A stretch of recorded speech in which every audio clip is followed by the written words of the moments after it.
Hello everyone. आज के इस वीडियो में मैं आपके साथ एक गजब के टॉपिक के बारे में एक्सप्लेन करूंगा जिसका नाम है क्रैंक केस ब्रीदर। बहुत लोग को नाम पता होगा लेकिन क्या होता है ये नहीं पता होगा, लेकिन बहुत लोग को पता है लेकिन नाम नहीं पता। सो आइए आज मैं बताता हूँ कि आखिर क्रैंक केस ब्रीदर होता क्या है, काम क्या होता है एंड कहाँ पर ये चीज़ इंस्टॉल्ड रहती है। आप लोगों ने अक्सर अपने स्कूटर में देखा होगा इस तरह का एक पाइप आपको नज़र आता होगा आपके क्लच पैनल के साइड। अब आप देखिए ध्यान से देखने के लिए आपको मिलेगा तो ये इस तरह का एक पाइप आपको नज़र में आता होगा। लेकिन अगर आप थोड़ा सा और ध्यान से देखने की कोशिश करेंगे तो ध्यान दीजिए एयर फिल्टर से कनेक्टेड है।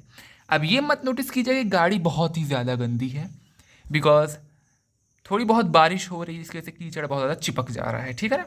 तो अब आप थोड़ा और ध्यान देखेंगे तो ये एयर फिल्टर से कनेक्टेड है और ये जो पाइप है इसके एयर फिल्टर से कनेक्टेड है। ध्यान से देखिए अगर तो अब मैं आपको बताना चाहता हूं बिकॉज मेरी नज़र इस गाड़ी के इस पार्ट पर गई और मेरे को लगा कि आखिर है क्या ये।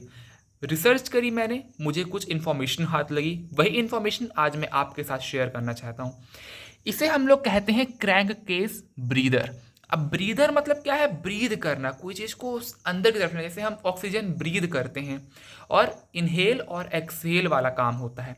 अब इनहेल और एक्सहेल में कैसे काम करेगा आप समझिए इस बात को। मैंने बोला कि आपकी गाड़ी के अंदर कुछ पिस्टन्स हैं। अब ये सिंगल सिलेंडर इंजन है तो एक पिस्टन है, ठीक है, मान लिया मैंने कि एक पिस्टन है। अब जैसे कि मान लीजिए ये जो मेरा हाथ है ये एक पिस्टन है, ठीक है ना। अब पिस्टन में यानी कि इसके दो हेड हो गए, गाड़ी के दो हेड है, एक ऊपर की तरफ हेड है एक नीचे की तरफ हेड है, ठीक है। अब गाड़ी में जैसे ही ऊपर की तरफ पिस्टन आएगा तो जितनी भी कंप्रेस्ड एयर है वो साइलेंसर के थ्रू निकल जाएगी। लेकिन फिर जैसे पिस्टन नीचे आएगा तो ऊपर एयर का और पेट्रोल का मिक्सचर होगा जिसकी वजह से आग लगेगी, ठीक है ना, जिसकी वजह से कंबशन क्रिएट होगा। लेकिन ध्यान दीजिएगा जब पिस्टन नीचे की तरफ आ रहा है तब वो कुछ और गैस रिलीज कर रहा है और उस गैस को रिलीज करने के लिए हम इसका इस्तेमाल भी लेते हैं जिसका नाम है क्रैंक केस ब्रीदर। लेकिन ये मत सोचिएगा कि इसने हवा निकाल दी तो ये सील क्यों है। अब आप खुद देखिए कि उसने जब पिस्टन नीचे की तरफ गया तो उसने कुछ गैस रिलीज करी। अब जो गैस रिलीज करी है तो ये तो आपका बंद है, यानी कि अगर आप ध्यान देखेंगे तो ये तो आपका पूरा सील्ड है। ये खुला होना चाहिए, अगर आपकी गैस रिलीज हो रही है तो खुला होना चाहिए। तो ये खुला इसलिए नहीं है कि क्या होता है जब आपकी जो गैस जो है पिस्टन नीचे की तरफ जाके जो गैस रिलीज करता है वही गैस जो है वही हवा जो है इसको ये एयर फिल्टर क्लीन करके वापस ही इंजन की तरफ भेज देता है। इसलिए इसका नाम होता है crank case breather. Air filter का काम आप प्रॉपरली जानते हैं कि एयर फिल्टर का काम क्या होता है, यानी कि प्रॉपर एयर जो है सही मात्रा में जो एयर है उसको आपको इंजन तक पहुंचाना ताकि उस हवा में एयर फिल्टर का काम क्या, फिल्टर यानी कि एक छन्नी का काम करता है जिसमें कि डस्ट पार्टिकल्स वगैरह कोई भी ऐसी हवा अंदर ना जाने पाए जिसकी वजह से आपका जो कंबशन है वो खराब हो सके। तो ये क्रैंक केस ब्रीदर का क्या काम है, जब पिस्टन का जो हेड है वो नीचे की तरफ आता है तो नीचे की जो कॉर्न रॉड्स रहती हैं, कॉर्न रॉड्स जिसे हम कहते हैं, वो जब नीचे की तरफ आती है तो वो भी कुछ गैस रिलीज करती हैं। और जब वो नीचे की तरफ गैस रिलीज करी, फॉर एग्जांपल मैंने बोला कि यहाँ पे मेरे पास कुछ कचरा पड़ा हुआ है, जैसे मैं जोर से हाथ नीचे की तरफ करूंगा तो हवा की प्रेशर की वजह से वो कचरा इधर उधर चला जाएगा।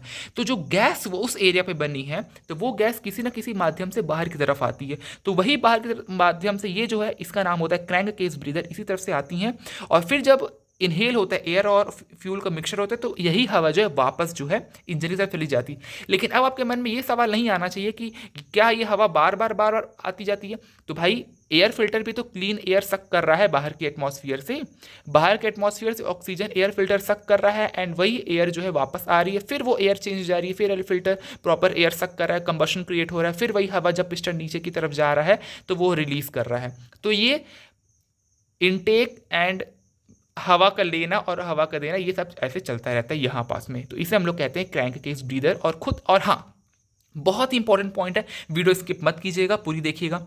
ध्यान दीजिएगा कि कभी कभी क्या होता है ये जो क्रैंक केस ब्रीदर है ये काला पड़ जाता है। ध्यान से देख लीजिए, अभी मेरे इसमें कोई भी डिपॉजिट्स नहीं है, यानी कि ये जो क्रैंक केस ब्रीदर है एकदम क्लीन है। भले आपको हल्का फुल्का येलो दिख रहा होगा बिकॉज ऑफ सम गैसेस, ये जो है थोड़ा बहुत येलो दिख रहा है, लेकिन कभी कभी आपको ये काला भी दिख सकता है। और काले दिखने का रीज़न ये होता है कि आपने अपनी गाड़ी में जो आपका इंजन ऑयल है वो उसको आपने ओवरफिल कर दिया है।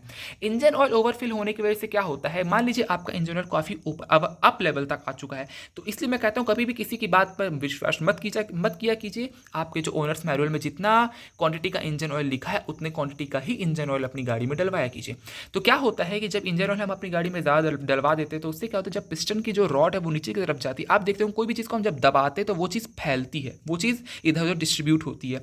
तो क्या होता है, जब इंजन ऑयल ज़्यादा पड़ जाता है गाड़ी में, तो जब पिस्टन नीचे की तरफ आता है तो वो कुछ इंजन ऑयल बाहर की तरफ निकालता है, और जब बाहर की तरफ निकालता है तो वो कहाँ से जाए, तो वो इस क्रैंक केस ब्रीदर में आके सिमट जाता है, यानी क्रैंक केस ब्रीदर में आके लग जाता है।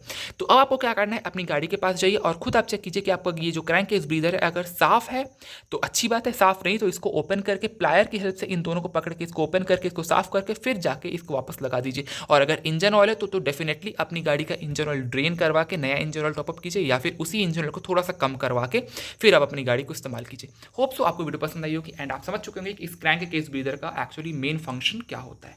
Thank you so much for watching, love you all guys, bye.